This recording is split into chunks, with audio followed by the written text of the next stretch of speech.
环球大战线深入世界最前线，全球各界观众朋友，大家好，我是叶思敏。先欢迎我们的来宾，淡江大学财经系教授聂建中老师。思敏，各位观众大家好。时事评论员王尚志，尚志哥。思敏好，观众朋友大家好。好，还有资深媒体人彭华干，干哥。主持人好，大家好。好，观众朋友，今天节目我们要特别来关心到的是美国现在自己内部所面临的经济问题，尤其在富豪的这一头是在干杯哦，那么狂欢；另外百姓则是在流泪。今天也会关心的事情是，川普的家族他们现在靠着，包括他自己的朋友在内，靠的这些虚拟币暴富，美国人老百姓却活在悲惨世界里面，挨饿甚至没药医，到底怎么回事？今天都会一起的来做解读。首先开场3个火线话题，今天会请来宾帮我们做解读的第一个，刚刚讲到了，川普现在在金光闪闪的庄园开启了万圣节的派对，而且靠着川普币赚翻天了。但是从大家知道11月份开始，美国的4200万的这些低收的美国人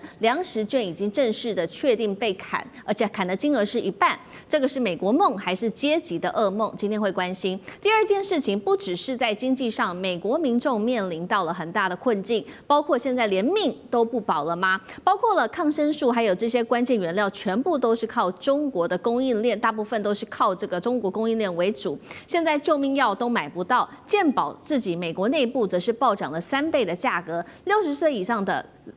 比较年长者付不起医药费，美国的穷人是病不起吗？接下来也会来关心，是不是共和党接下来会被反扑呢？因为最新的民调，67%的美国人都认为川普的所有在经济上面，包括关税政策是走错方向了。他的不支持率现在正式的飙破55%，民心崩溃之下，会不会逼得共和党这个时候自己跟川普来做切割呢？今天就这些议题都会来做关心。好，我们来看到美国政府停摆，从明天开始就会创下史上最长的一个记录了。同时间，美国现在贫富差距非常的严峻。刚刚提到的4200万人的粮食券被腰斩，同时没有想到这个时候的川普人却在海佛山庄这边开启了万圣节的派对。当时大家看到的事情就是这个金光闪闪的一个派对上面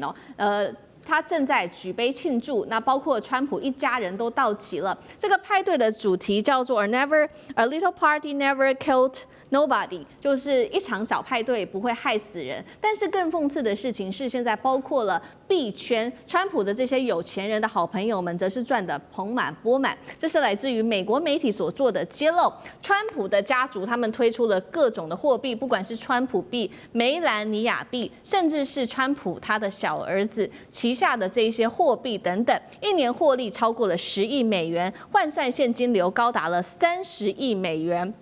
大家都是赚饱饱的，没有想到另外一头的老百姓，他们的粮食券的补助被砍就算了。现在呢，根据统计，每个4口之家的这些低收入户，每月只能拿到715美元的一半，失去补贴哦。现在他们过得非常的辛苦。那根据了解，每个人每一天只剩下3美元的补助来过活，是连一餐都买不起的。联准会的理事库克也警告说，现在还不是最惨的一个状况，明年在美国的通膨还会变得更为严重，居高不下。贝森特也直接说了，接下来房市也会受到严重的衰退。而我们也稍微回顾一下，美国上一次关门的时间其实落在2018年的12月，大概时间是35-36天，冲击的就是包括了1/4的这些联邦的机构关门，80万多名的这些受雇人员，他们有因此会暂时没有工作，经济损失是100亿美元。但是注意了，5周的经济损失是100亿美元，但是这一次光是1周的损失就高达了70亿美元。那么从明天开始，刚刚说了，就会是这一次有史以来政府关门最长的一次记录了。节目一开始来请教聂老师怎么看了？现在有钱人开派对，穷人却在为着面包来做苦撑。美国现在是活在2个世界 L 型世界里面吗？聂老师怎么看？好，那先讲讲我自己人生经验。我自己本身在1980年中到1990年中在美国待了10来年哈。那当然，其实就我的感觉，其实美国这个政府 shut down 其实不是多么大不了的事情，从1970年就一直在 shut down。那么实际上，这个因为我们记得这一个应该算是从记录来讲，它是第23次的这个政府关门。那政府为什么关门？大家都知道，大部分都是10月底，当然也有在年中的，因为是要10月初。原因很简单，因为他们的财政啊，就是财政年度啊 ，fiscal 这year是从10月1号开始，所以9月30号是最后一天，他们必须开始预算新年度的到来。他的预算，但10月1号开始，如果你没有办法拉锯，没有办法马上决定的话，你就必须关门了，因为钱不够就关门。但你知道哈，虽然我说有这么多次，我不觉得什么大不了，可是这次真的是蛮久，而且这次呢是又碰到了关税等等的一些因素，所以会造成比较严峻。就是这一次呢，你跟我讲日期长，你刚讲的7年前2018年也是川普那个时候哈，所以我现在讲就是说，之前大概平均是8到18天，大部分是这样子，但这一次呢却延长到这么长的时间，几乎是 double 在甚至比那个短的8天甚至4倍。我的原因要分析是因为这一次的所谓的财政没有办法咀嚼不定呢，我觉得跟现在就是川普过于极端的去做他的所谓的极端政策，就这个保护主义或孤立主义政策，以及人民对他有非常多不愉快的这种看法，那造成民主党当然跟他共和党的这个拿捏在财政就很难定论，所以这个时候就会很长。那当然还有一个问题就是财政这个预算被冻结是部分部门还是完全，这是有差异的。那我现在不管怎么说，不管你是部分或完全，部分的政府就一定会失去资金的运作。这资金运作就是我们讲 cash flow， 就是人的血脉要血要流，不流你身体就挂了。所以你会发觉刚开始几天还好，那血脉也还好，或部分地方挂了还好，可是你发觉它越来越严峻，越来越严峻，而且我觉得最主要是还加上它的关税，从一开始冲击到很多的产业啊，你就很难生存。然后到现在人民呢也开始呢，不管是我们太多的地方可以讲，刚讲医疗部分或大豆有没有这些农民，他开始已经收入减缓，那你就各种补助你缓不济急，我觉得这时候就出问题了。所以我现在只能这样讲说，川普呢，跟刚讲海湖酸章这样非常愉快的一个举杯干杯，这个活在这个香槟泡泡里哈，这个东西却没有看到人民所谓在悲惨世界叫 Les Miserables 这个法国这种有名的歌剧，在悲惨世界中生活。我觉得部分人民甚至到了走进黑暗的地步，就是我觉得贫富差距这是自然的，全世界都有，它是一个 M 型的社会，可是它的 M 已经越来越宽，越来越宽，怎么造成？就今年关税之后呢，美国呢就造成了部分像刚刚讲的，不管是他在币圈或者部分有钱人看准了这个越波动越是投机的时候呢，就赚了越多的钱。那这些农民是没有能力的人，就被政府的政策呢偏导到了一个地方。我刚讲悲惨世界或黑暗这个时刻生活的人，这样当然就会越来越穷，越来越惨啊。当然你说房地产当然就会受到影响，因为它就影响到下一波所有人民用钱去这个我们讲房地产是一个这个重大支出嘛哈，所以这个时候呢，你钱包越缩水，你所有的这个资产就开始会慢慢走downtrend。所以我担心这个美国这个会慢慢在经济会，大家现在好像这个景气股市都还不差，但我还是担心它的经济的未来。我就要讲一下，就是我们都知道世上苦人多哈，我们有这个台湾的真人有讲过。可是川普呢，25岁接掌他的事业，27岁当了 CEO。你知道这个在金堆生活的人，你知道他缺2样东西，这非常严重。第一个，他在生活上他没有办法易位思考，他没有办法，他只能感觉啊，你没钱了，没关系，我补助你啊。他不知道，我跟你讲，苦难教育机会，从苦难长大的人才知道什么叫苦难。一个呢，经过了苦难才叫做磨练。他没有，他是在钱堆长大，他是另外一种生活模式，他没有感觉，所以就会产生这种所谓的差距。第二个，我觉得很重要的是他的视角，不只是生活上的这偏误，视角的偏误，就是他过于偏误的宏观。他一直在讲国家，他没有，他虽然说好像想照顾人民，因为他照顾人民是为了他选票啊，票仓。可是他这个微观去想到人民真正的 micro 的东西，他不会，他大部分都是想到他的格局，因为他是搞个大企业的，甚至在领导国家的，所以我觉得他这2个偏误，一个生活上的偏误，一个这个事业上的偏误，就会让美国可能会慢慢越走越偏了。好，现在美国老百姓哦，尤其是一些比较底层的或者中产阶级，都已经开始感受到，不管是关税或者经济战所造成的影响哦。那另外一方面，不只是在经济上面受到通膨的影响，压力很大。现在是不是连穷，如果你是比较穷的人，你的命都可能不保，甚至病不起了吗？我们要来看到的是，中国手上握有在这一场中美贸易战被大家视为是稀土之后的第2个王牌，就是这个药品了。因为现在做了一个统计，美国的药品近半的原料都是仰赖北京来做供应的，那包括了有抗生素，还有多种的关键的药品。这是来自于这个作者是《中国处方》一书的作者，他叫做吉布森。他说，现在美国已经无法从头到尾去生产任何的抗生素了，尤其美国现在缺乏这些统筹的机构，鼓励国内来重建这个供应链，其实是非常困难的。同时间，刚刚也提到了，美国现在的健保制度也让民众压力非常的大，因为保费暴增了3倍。一名60岁长者，他每月的保费会从460美元正式的飙涨到1380美元，变成说你要享有这些医疗保障，成为有钱人的专利。针对目前美国的问题，上次哥又怎么看？是的，这我最近看到那个华尔街有一个形容，我一直觉得印象最深刻。那现在都说，在整个美国的股市一直创纪录看起来就美国股市来看，美国的一切应该是欣欣向荣，但实际上现在有好多蛋，大大小小的，不知道是什么，有的大如鸵鸟，有的小如鸡蛋，各类的是什么呢？现在就看哪一个蛋会裂开，里头跑出黑天鹅。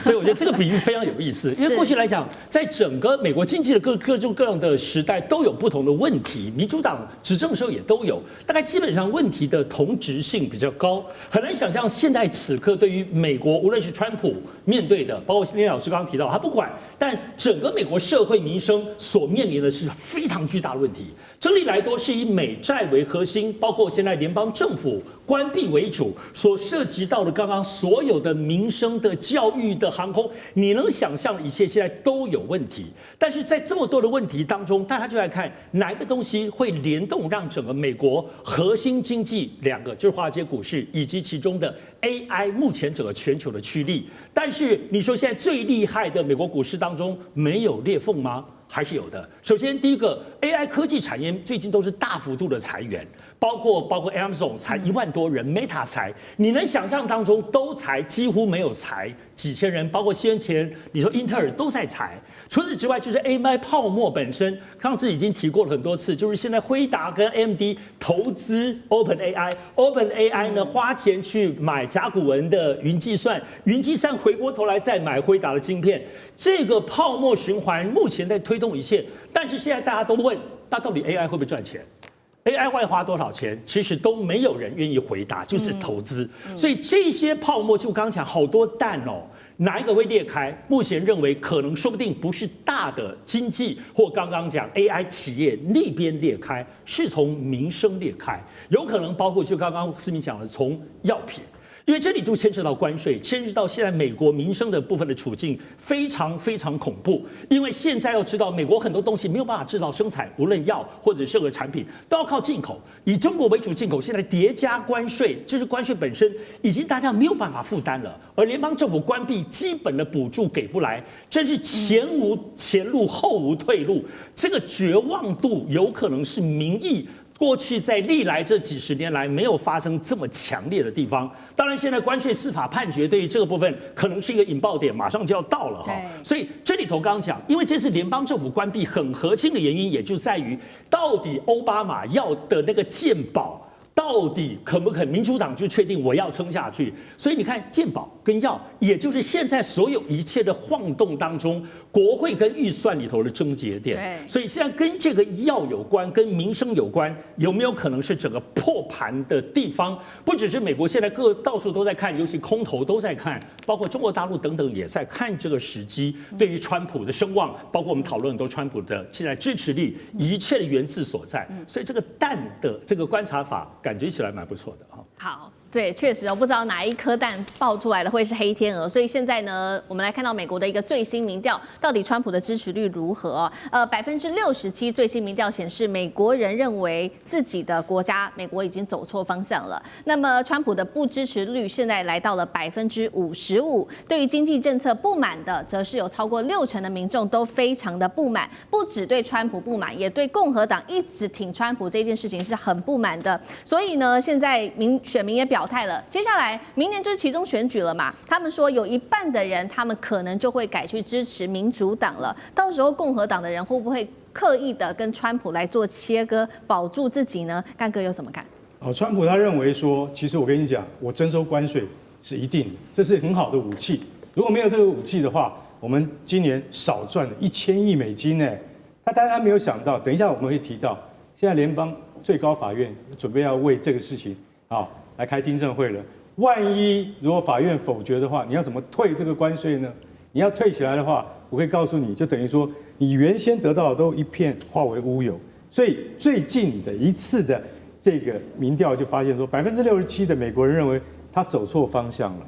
他走错方向了，其中大部分是什么？大部分是有高达87%的黑人，他们当然认为川普是走错方向的。可是白人认为他走错方向，也有高达61%耶，也不少哎。那西班牙裔是71%，那你就想想看说，这些都已经超过人口的一半，他们都认为说，他们都是小民都认为说，现在共和党政府是走错方向。那你走错方向，其实从很多地方可以看得出来，保险费460块美金，一个超过60岁的老人家，你的健保费一个月大概是460块，相当于多少钱？台币的15000块。其实，在我们就是说在台湾的水准来看的话，这15000块还算是可以被接受的、正常的。结果现在你知道吗？因为关税还有通货膨胀造成的影响，现在要调高到一个月1380美金，那一般人怎么负担得起呢？那是接近4万块台币。你要是变成这样，这边我讲一个小故事，大家还记得吗？去年底的时候，也就是从这个时候，大概1年前，大家还记得一个常春藤名校的一个学生他叫做 Simpson， 他竟然在当街枪杀了美国最大的保险事业联盟美国健康公司。美国健康公司的 CEO 那 CEO 他把那个 CEO 给打死，当场给打死他叫 Brian， 他把他打死的原因是什么？是因为这个从常春藤毕业出来的这个意大利籍的学生，他说我每个月都缴健保费，我是常春藤毕业的，我家是意大利的望族，结果当我有一次去冲浪伤到背的时候，我得不到1毛钱的赔偿，所以他当街枪杀了这个 CEO。后来大家才知道，这个 CEO， 你知道他每年他年终的时候，他可以拿到1500万美元的奖金，而一般老百姓根本得不到赔偿。所以川普，你在现在你所面临的是小民生活在什么的这个贫穷线上下，你只知道说为国家。刚刚聂老师讲的对，你的宏观就是你看到国家要怎么赚钱，但你不知道小民因为通货膨胀以及经济的压力，他现在我跟你讲，有很多人，还有那个最重要的是什么？最重要的是食物补助。食物补助你要是把它拿掉，对，一家4口之家1个月有2万块台币，就大概700美金的补助。你把这个拿掉，你知道大家现在是什么？剩饭剩菜。没有看过美国的低收入家庭的情况，你不会了解。他们需要靠食物券。对，现在因为已经食物券不能发了，为什么？11月1号开始就不发了？为什么？因为没钱了。现在州政府正在想办法要发这个东西，但是你还是要等啊，对不对？那这些贫穷线下的家庭，他只能够靠自己。坦白讲一句，这就是一般普罗大众真正的生活，川普没有看到，所以他在明年的期中选举，我觉得他会面临很大的压力跟麻烦。好，谢谢干哥。那我们休息一下，马上回来。地缘政治、美中之争、战略价值、强权崛起、小国生存，现在与未来洞悉事件走向，掌握世界脉动，全球观点尽在环球大战线。好，接下来我们要来关心到的是习川会，原本看起来好像谈得不错，结果我没有想到呢，川普的飞机才飞回美国没多久，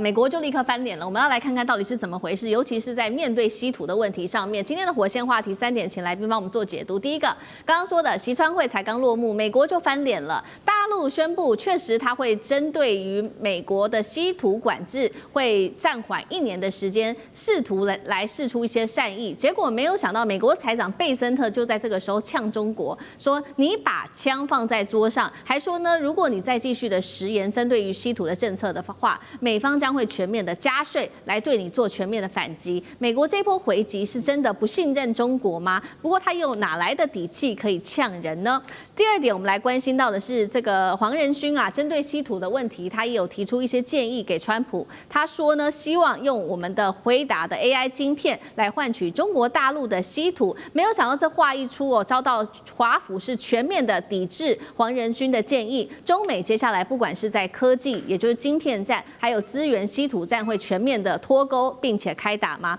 最后一点，我们也会来关心的是，川普在本周三呢，针对他的关税战是否违法这件事情，最高法院就会正式的来做判决了。不过此刻川普也呛说，没有人能够拦得住我。最高法院即使审理了关税案，川普还是强硬的表态说，如果真的敢克我，针对我的这个关税做任何的惩罚的话，美国的经济就会崩溃了，是这样吗？今天我们都会一起的来做解读。好，这个川习会才刚落幕，大陆宣布暂停1年的稀土管制。贝森特就直接呛北京，把枪放在桌上，还朝天鸣枪，并且呛中国，再敢食言，川普将会对中国大陆你全面的来做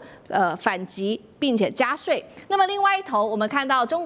美国则是持续的加强自己在稀土上面的一个发展。华府加码投资了，最新消息有14亿美元扶植国内的稀土产业。因此呢，这是来自于美国自己的稀土商说，会接下来获得来自于川普的6.2亿的贷款之外，还有5000万的补助，来帮助生产商摆脱对于中国的依赖。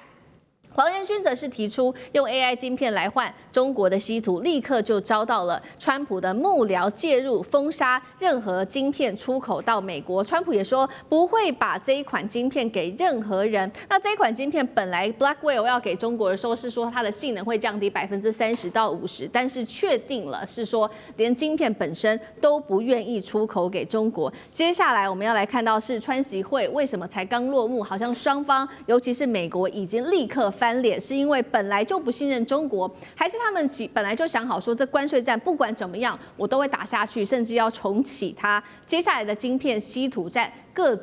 中美双方会各走各路吗？上志哥怎么看？我最大关键是不安。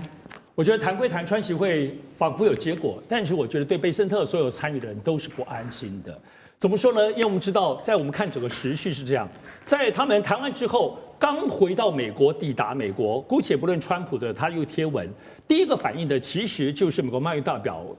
格里欧。格里欧立刻说，对于301的调查不会停止。他淡淡的提，他并没有那么强烈。接下来其实就贝森特马上其实在接受访问当中就表达了强烈，就是这些呛话。可以说这些呛的话，真的就是批评中没有，其实就是他不安。不安在哪里？就是后来马上我们就看到了，美国方面就立刻公布了川习会的所谓的备忘录。美国方面认为的，其中有4大项跟具体的10个做法。这是美国公布的哦，美国公布就是说中国大陆同意了，所以我们看里面都洋洋洒洒，基本上看了不会，你就觉得中国会同意吗？所有基本上就是说是美国的要求，4大项包括清楚，然后10个具体的很细项的做法。可是你说中国公布了什么吗？中国公布没有这些东西，中国公布了大概4个部分，用词里头完全没有说是美国提出的条件，甚至连大豆购买那个有没有1200吨跟什么时候购买都没有写，只表达说会购买，所以这个部分落差，我觉得就是现在贝森特每一天越来用词越来越凶猛的原因所在。我想其实是这样子，无论知道晶片跟所谓的这个稀土，它就是领先者跟追赶者，一个美国领先，稀土是中国大陆领先，但是大家都已经在追赶了。可是你说这个追赶本身究竟谁能够追上，谁能够撑过多久，有各方不同的看法。但最终来讲，你不得不说，现在我们看到美国也是下定决心哦，连稀土都是由美国政府去投资打破他们原有的体制。但重点来了，最后拼还是拼体制的问题。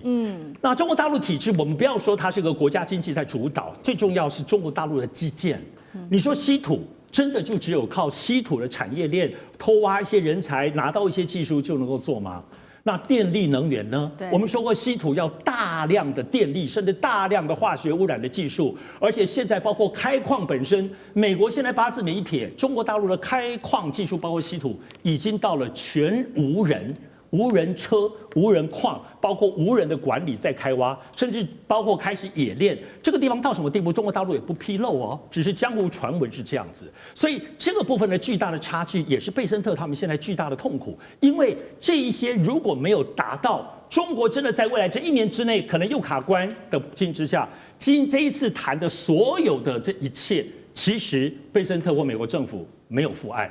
没有负案，他们不能做到，就要靠中国大陆履行他们答应或他们认为答应的东西。所以这个尴尬点跟不安点，我认为会持续下去，还是会有更多批评中国，而中国不见得会具体回应的这样对峙的状况。好，所以我们看到这一场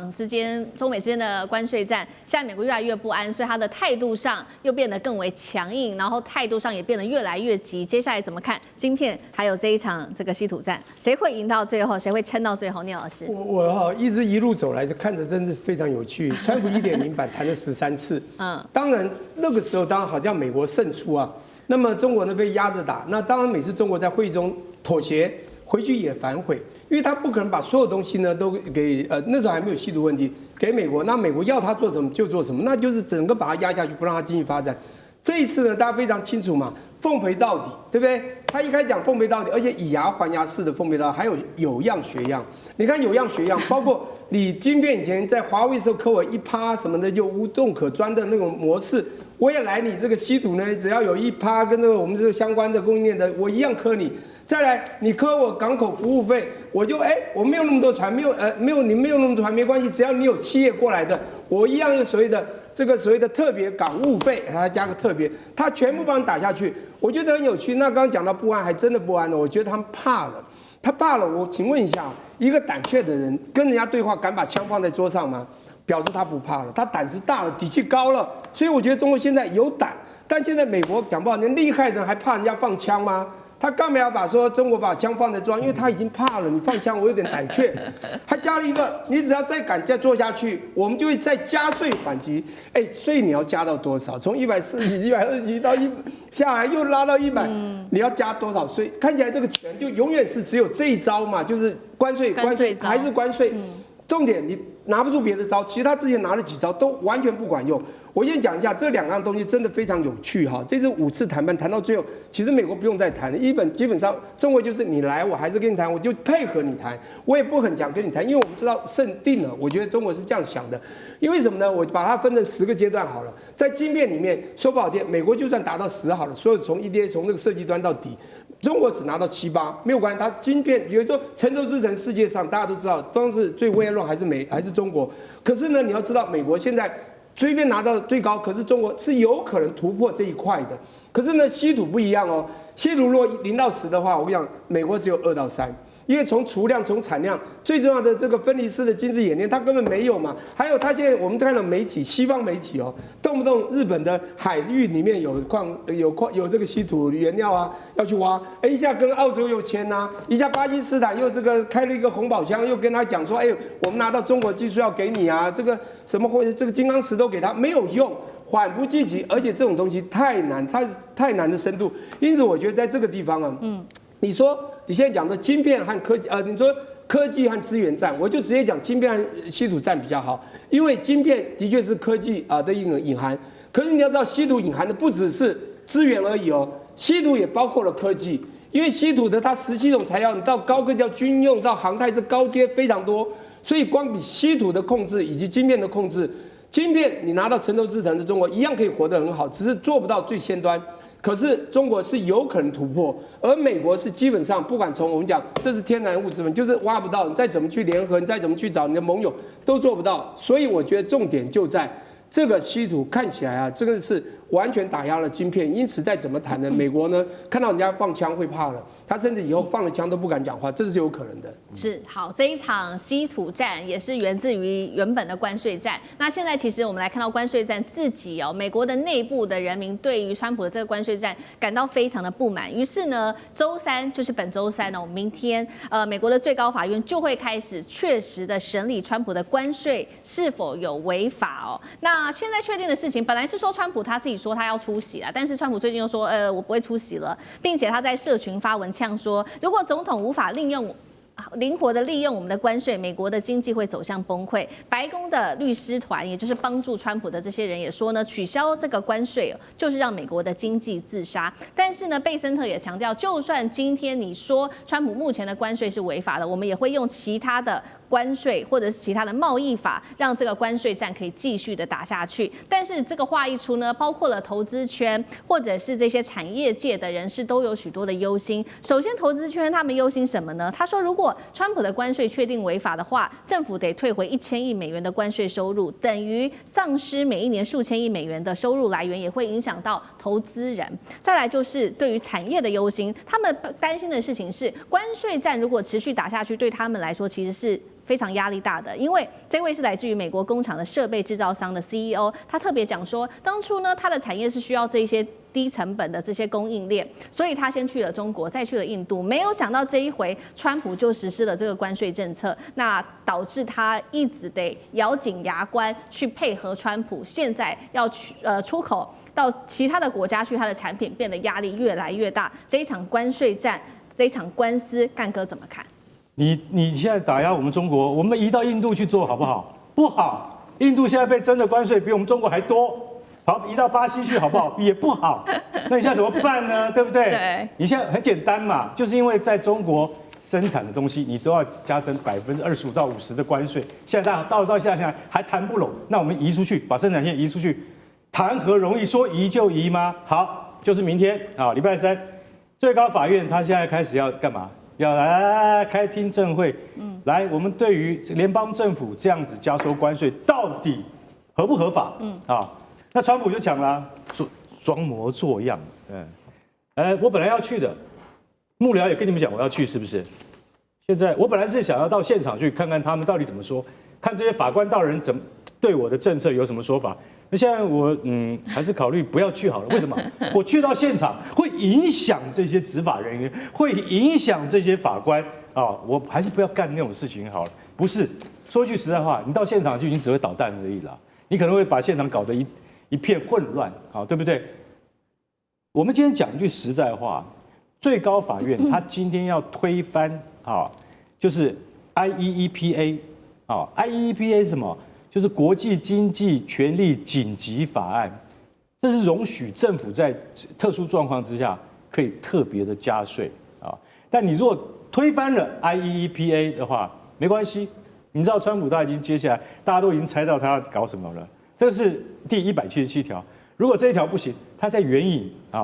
那个1974年的贸易法第122条，再援引这一条。这一条的内容是什么？这条内容就是我可以用总统行使联邦权力，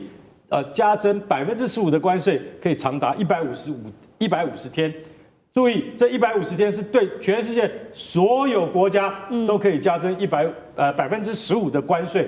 长达150天。对，然后时间到了，我还可以再变别的把戏。所以其实我们今天坦白讲穿了啦，就是说，川普他今天要这样干的话，你也没办法阻止他。所以他根本把最高法院看成 nobody， 他根本就不理最高法院的任何裁决，他可以不理会他，因为他是 president， 所以大家就晓得说，他一定要这样搞下去的话，那我可以告诉各位，就是说，他今天如果说真的被最高法院给推翻，说要赔钱，我们刚刚讲过了，要赔1000亿的话，要用个案来赔，一件一件来申请的话，每一件纳税人都要负担6%的税金。那这样美国还得了？美国当然受不了，所以可能还是会容许川普继续征收这样的税金下去。但是你要知道，你用那个关税当武装的话，最后可能会适得其反。你征收的这个税到底是不是能够帮美国的经济往上一步呢？对，我觉得现在看非常非常的难以看出结果，说不定对美国的经济反而是负向的压力，也不一定。好，谢谢干哥。那我们休息一下，马上回来。地缘政治、美中之争、战略价值、强权崛起、小国生存，现在与未来洞悉事件走向，掌握世界脉动，全球观点尽在环球大战线。好，接下来我们要来关心到的是现在矽谷全面的中文化，非常的有意思哦。今天我来看的是中国大陆现在坐拥全球的70%的 AI 专利，跟美国做比较的话，现在是57-7的一个关键技术碾压，未来科技华人做主。今天我们会来关心这个大主题，因为呢很有趣的事情是，今天的矽谷最流行的语言，大家觉得本来是英文，但不是了，现在竟然是中文。几周前这一场 OpenAI 的开发者年会上面，场上300多人当中，左边一半，大家那时候看到满满都是华人，而且呢都在讲中文，所以大家就在看说，当中国学者还在研究这个英文论文的时候，矽谷工程师他们忙着学什么？学中文呐。那包括了不管 Meta、Google 或者是 NVIDIA 的 AI 核心团队里面，说中文已经变成了一个全新的一个趋势。开会的时候他们确实还是会说英文，但是私底下会散会的时候，大家说呢，全部都在讲中文，是全球 AI 实验室的一个常态了。黄仁勋自己也公开承认说，全球 AI 的研究者有一半都是华人，华人正在主宰未来的科技发展。我们来看到一些实际数据，也就是大陆跟美国在 AI 专利上面的一些核心比较。全球70% AI 专利来自中国，中国拥有75%清洁能源技术专利，40%的生命科学、生物技术领域专利都在大陆手里。全球超过2%电动车，4%太阳能，甚至是电池等等的这一些动力机械也都是来自于中国。拥有全球1半以上的5G 的一些基地台，包括开源模型的中国厂，都是由他们来中国大陆做包办的。所以呢，我们来看到这一位呢是这个前 Google 的董事。施密特也直言了，董事长他说，如果美国拒绝承认中国的成就，那么终将失去第一强国的地位。连现在 Airbnb 都弃用GPT， 改用阿里、通义、千问，全球科技的权利，我们可以说转向华人了吗？上次哥怎么看？我觉得最近有很多这些比较中美之间科技技术发展的这些技术，那这个是最新的，而且他整理了那么多项，60项、60-70项。但是呢，我自己特别看的是 Bloomberg 在10月份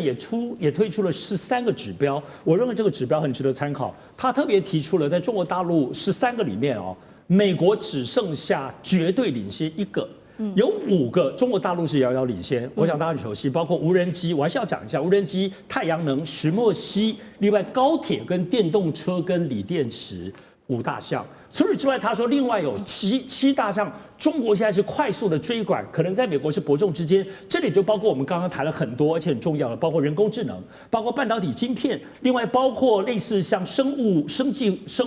科技，另外还有包括像什么 LNG 造船的技术我想 Bloomberg 这个部分，尤其从产业投资全球的比较，而且13项来比较，美国只剩1项绝对领先。所以我觉得最近那么多的更细化的在比较，这里头是包括从产业界，包括从研究的区块，还有经济学家们。因为像这样子的统计，都不是什么媒体在搞的，都是由经济学家设计出一个对比的模型，有很多参考的数据统计出来，中国大陆已经领先到这个地步，所以非常非常惊人。所以大家其实要特别关注的部分是，现在这是就当下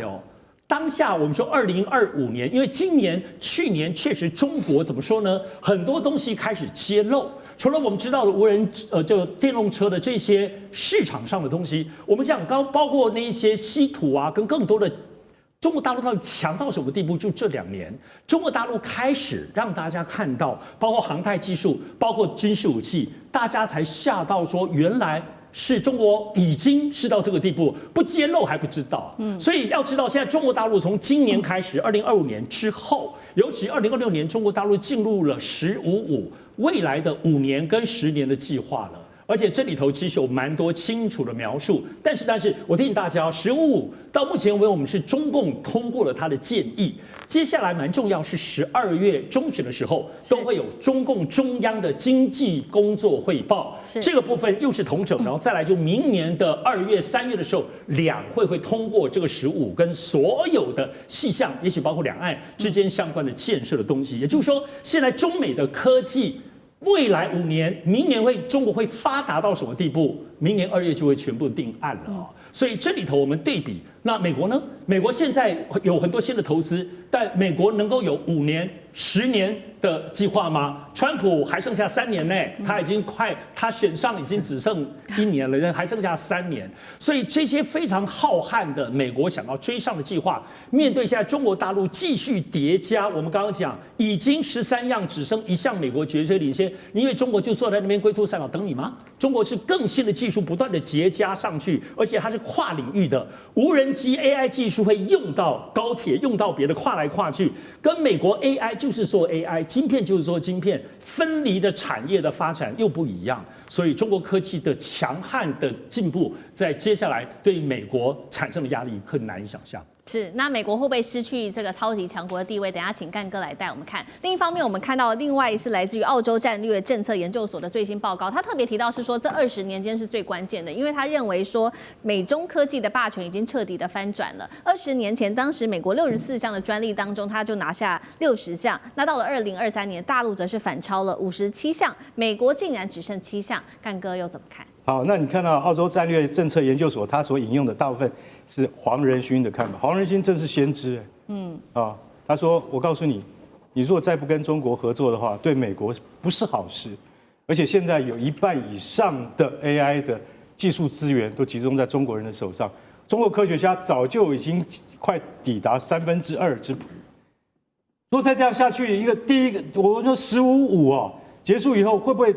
中国科学家在所有 AI 领域的80%、80%以上？我觉得这已经不用看了，因为他已经晓得NVIDIA 站在世界的前端，他已经看到了。所以你现在在矽谷，你一看到 NVIDIA Google 或是 Meta， 你都可以看到，都开一场会，但是这个笑话，开一场会300个这个专家在开会，这么多人，有各种人都有，结果你会发现，怎么1半以上都是黄面孔，然后开会的时候，每一个人都要讲英文啊，对不对？然后大家讲的头头是道。结果上会看酒会的时候，喝鸡尾酒的时候，就全部都开始讲中文。奇怪，怎么大家都讲中文？老外在旁边就似懂非懂，对不对？你们还要 translate 一下，还要翻译给我听一下，你们这些中国科学家到底在讲什么？好，那是一个现象，中国人碰到中国人就会讲中文，对，那没办法，那是一种习惯，但并不是说他不想让人家去听不是这个意思，而是说它是一股势力。好。这股势力引燃而成，为什么引燃而成？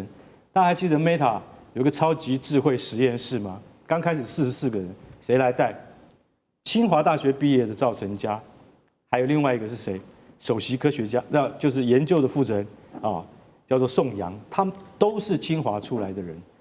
当初这44个人只有十几个是中国人，现在已经100多人了，全都是中国人。你就晓得说那没办法，我跟你讲为什么？因为中国人勤勉上进，而且往前冲，这个就是说，你今天会遭遇到这样的问题，并不是说美国不强了，还是说美国不认真，而是说中国人的认真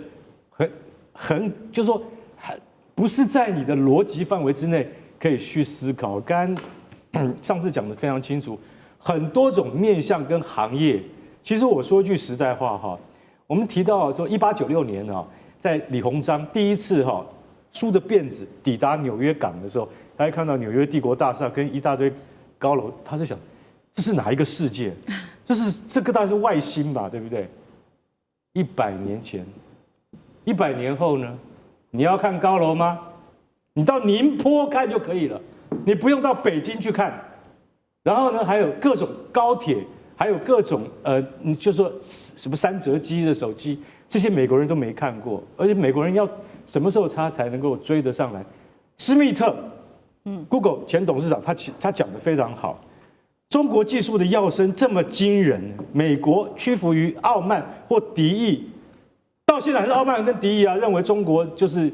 模仿来的、学来的，不是。现在我跟你讲，连他们的那个拉布布都是自己创的，所以你就要晓得说，中国人在这么多领域跟方面，他们都在创新，他不再模仿。你第一次遇到可以跟你在科技上面直接对打的对手，美国你要赶快醒过来因为那个已经不是偶尔，已经变成常态了。你害不害怕？我很害怕。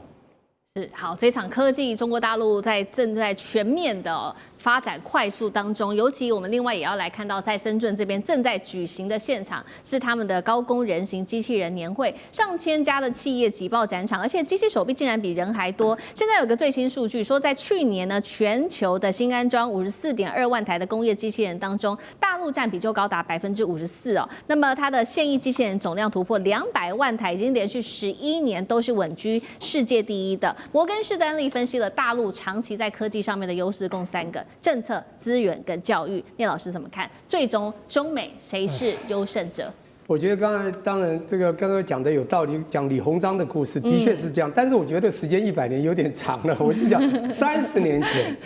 我以全身份到中国，那个时候中国一片烂泥，他连一个亚克力都没有，全部就油漆木板。现在的他，不要说30年，10年就大巨变。我先讲一下，您刚刚在前面讲到的科技不是中国领先多少吗？这篇文章不管你看不看得到，叫《中美科技冷战盘点世界领先的7大中国科技》，这个是2019年BBC News 报的，5月27号在彭博的 News 出来。我跟各位报告，我看了这篇以后，我很感触。然后北京大兴机场开始做虹膜辨识，那在全世界已经很前卫。我因此写了一篇文章，甚至我又加写一个强国需要强 AI 孩童教育。我觉得我们的对岸，它整个课程全改造了。我跟各位报告一下，我昨天半夜从南京回来，我在南京大学也主持会议，在整个会议场，在看到他们的题目，现在金融的课程在学生已经，我们还是第一志愿，基本上他们已经不是，而且很落后。重点都是全是科技科，除非你金融加科技，所以他们叫做金融的科技重塑。我重点是我去年到广州的华南理工大学，他们的学校一定是一个新区。所有的11所学校在一个新区里面，我见到南京大也不是我以前的中央大学主校，而是它一个分校仙林校区，也是11个学校在这个园区里面。你会发现我主持的会议爆满，学生玩的不断的问问题，然后呢问所有的学生一直抓，然后回来一堆的微信想跟我回，然后说聂教授或谁能不能向你学习。我跟各位讲，我是一个学者，在场也有学者，不管你哪个学校，当然我们私立学校的学术能力不会比国立差，但重点不管你国立私立。我们现在一定要认知，书很多，他们的研究方法太厉害。我现在讲，他们的园区在强调一个叫做领域交叉，科技领域在金融，所有东西都交叉。台湾的教育真的，我们的媒体所寻溯的都是西方教育非常 narrow 的这个一些印象。我必须跟大家讲，我们说我们看，你先不身临其境算了，我是身临其境感受，在美国大家又常去我们的对岸，但是我们看媒体不能只看西方媒体。你一定要深刻了解一个进步的国家它是怎么进步的，里面的面面相向真的非常可怕。我觉得不管是从政策、教育或者是资源，我觉得对岸的未来真的还不可衡量，它还在往上冲。好，谢谢老师。那我们休息一下，马上回来。地缘政治、美中之争、战略价值、强权崛起、小国生存。现在与未来洞悉事件走向，掌握世界脉动，全球观点尽在环球大战线。接下来我们要来特别关心到的是 KK 园区在缅甸这边的园区的地狱景象正式的曝光。等一下带观众朋友赶快来看到，想要活着走出去，现在说得靠自己的运气了。尤其现在中缅联手要铲除 KK 园区，但是真的铲除不了啦。现在看起来是移动到了其他的园区，春风吹又生。另外来关心到的是，英美现在联手，还有新加坡要瓦解诚挚的诈骗帝国，真的做得到吗？今天都会一起的来做关心。我们赶快来看到是在 KK 园区这边，经过了缅甸政府军疯狂的轰炸之后，园区看似已经被夷平了，但是上千人当时不断的逃命，甚至渡河要逃到泰国去，有人就被洪流冲走了，但是有人活着上岸。上岸的人跟这个记者们描述了一下在园区的一个惨况。我们赶快来看到这位是李先生，他说他当初因为有受到一些诱因，说1个月月薪8000块，而且他不限学历的广告吸引，于是他就是踏入了这个园区里面去。那他当时是做的是欧美盘，他说一天工作16到18个小时，睁开眼睛都在工作，但是如果达不到业绩，就会立刻被痛打一顿，甚至打到残废都有可能。如果你的业绩最后是无法达标的话，你可能就会被打死丢进山中，或者是被卖器官割掉、割器官，卖到其他的地方去哦。那么李先生他最后还是被救回来了，但是这样子的例子非常的少。救援队就描述了，他说有很多的幸存者，他们幸存下来之后会跟他们描述说，这些诈骗园区他们经纬度在哪里，可以去救剩下的这一些受害者。但是往往他们出动去救人的时候都已经太晚了，因为他们也描述说，园区几乎是每天都在搬家的，就像打游击队一样，今天在山谷，明天又在另外一个山谷，或后天就消失了。在哪里都得碰碰运气。怎么看？很多逃出去的人、逃出园区的人都曝光园区内的真实的景象，为什么还是有人宁可被冒着可能会被诈骗的风险，还是要去？是钱真的太好赚吗？干哥怎么看？对，如果说你真的能够成为他们的干部，也就是说非常懂得话术，可以去诈骗别人的话，那你真的可以赚到。我跟你讲哦，他那个奖金是很可怕的哦。如果说你今天暂时被骗了，但是你到了那个园区之后，你可以融入当地的文化，你可以融入，就是说我现在开始用话术来骗投资人的话，我告诉你，一个月人民币2、3万是跑不掉的，可以这么多。然后就实打实，如果说你今天做了很好的业绩的话，你可以抽成一件可以抽12%到15%，这是诈骗集团他们谋生的条件。我在力之所趋的情况之下，即使他用非法的方式把你给骗到这个园区里面来，你会不会被那个文化所融入？因为力之所向嘛。但是有许多人他们做不到，而且他们对于他良心他过不去，所以他不想做，不想做就是毒打一番。除了电击之外，你可能还可以做水牢，有各种方法可以对付你。其实平均一天上工的时间是16个小时，也就是除了吃饭睡觉的话，你都要在键盘前面不断的打键盘，不断的打键盘，不然的话就是不断的打电话，不断的打电话。有各种各样的诈骗的形式，有来自全球20几个国家跟你一样的工作人员，他负责要骗他们自己国内的人。所以这一次缅甸的 KK 园区逃出了1500个，我们用猪仔来形容他们。猪仔就是被骗的一般可怜的老百姓，他们被骗进去之后，他们的生活就是这样。那缅甸军方这次终于这个发动了什么攻击行动，炸毁了很多 KK 园区的一些大楼跟设施。可是大家要知道，这些大楼跟设施里面已经没有人了，而且故意选在靠过泰国边境不到500公尺的地方做给你看。为什么？因为碎片会打到泰国的边境，打到人家泰国的电线杆上。代表说我们真的有在做事情，真的是这样吗？如果真的是这样子的话，为什么诈骗从来没有少过？大家不要忘记，你在上海、你在广州、你在台北接到的诈骗电话都是从这边来的，因为他都是华人打给你的。以前用大陆口音骗不了台湾人，现在用台湾人的口音来直接骗台湾人。以前用台湾人骗大陆口音骗不来，现在用大陆口音来骗大陆人。魔高道高一尺，魔高是一丈的。现在我们来讲这个特别的人，叫陈志，今年才37岁，据说他并没有任何背景，但是他今天竟然有150亿美元的虚拟货币被美国政府给查扣了。据说他的游艇长达120尺，大家要知道，游艇超过100尺那个就已经是不得了的。超过120尺的游艇。价值大概6到10亿美金，他才37岁，他怎么会有这个能力？他后面到底有什么势力在支撑他？除了缅甸的政府军以及柬埔寨的这个，听说人还在金边啪啪走。美国、英国、荷兰都在通缉他。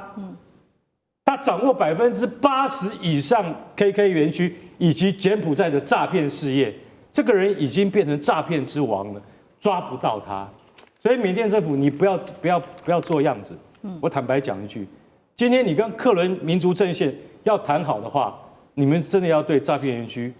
你要做给中国政府，让他们对你有信任，取得中国政府的支持的话，你应该是真的要去捣毁一些真的让国际所诟病的这些园区。但你们做得到吗？究竟军阀跟这些诈骗集团的利益纠葛之间是千丝万缕的。我觉得很难解决。今后可能大家真的一般的老百姓，不管你在对岸或者在台湾，都要自求多福。遇到诈骗电话的时候，一定要警觉起来，不要再成为那个无辜的受害人了。好，刚刚干哥帮我们特别提到37岁的陈志，补充一下，他是太子集团的创办人。那现在确实欧洲国家已经针对他的资产做冻结了，但是这样就能够摧毁这个诈骗帝国吗？等一下请聂老师来持续带我们看。我们持续来看到说，在这一次去打毁这个 KK 园区的重要的后盾，其实是来自于中国大陆，所以呢，缅甸军政府才可以这么的雷厉风行，出动大动作。那这一次，包括我们看画面上出动了无人机，还有这些机动的滑翔翼等新型武器，都是因为有大陆在背后做支援。那短短几天内，2000多人逃往泰国，但是现在又要问了，逃到其他国家去的这一些人，会不会又在成立这个诈骗园区？尤其是往辽国、往泰国、往金三角这边又在重申，难道这个毁灭的行动只是在作秀吗？做给大陆看而已，真的能够彻底摧毁诈骗集团吗？上志哥怎么看？这次轰炸，我们都知道，其实过去都在抓捕，轰炸非同小可啊。中国大陆什么角色呢？你觉得不需要北斗卫星吗？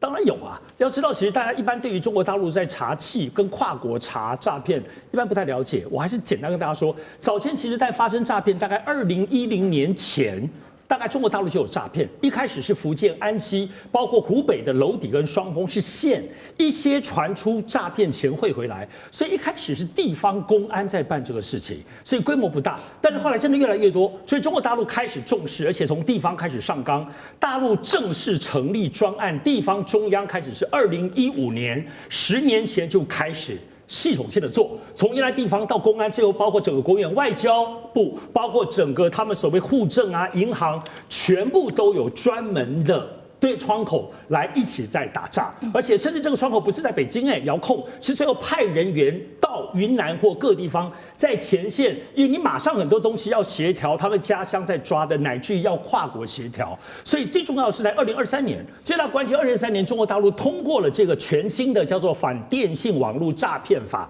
全新的法，这个法是针对诈骗而来的，所以这里头为什么可以判处死刑？今年在9月底10月初的时候呢，就在缅甸的名家这一整个家族诈骗全部抓起来，夯不啷当，5个人，包括大姐姐，那个老姐姐被判死刑，11个人无期徒刑，有一大堆20几个人，最高判了24年的有期徒刑，就是因为有这个法。所以现在，如果说你在台湾的人，你在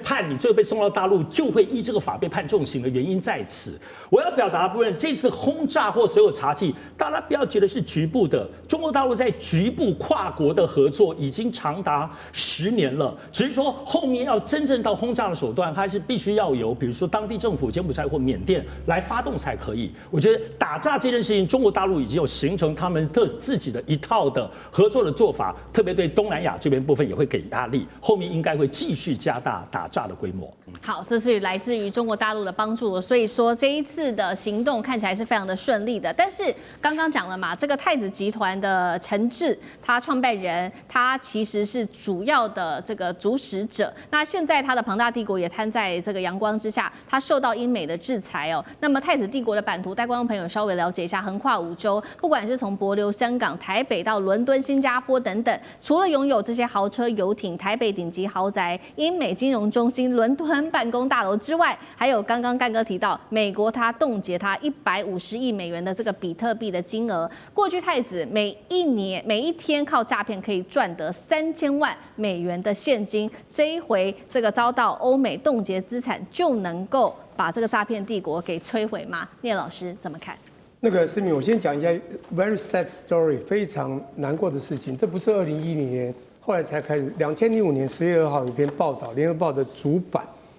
写了一个大学教授母亲接2个电话往生，那个本人主角是聂建中。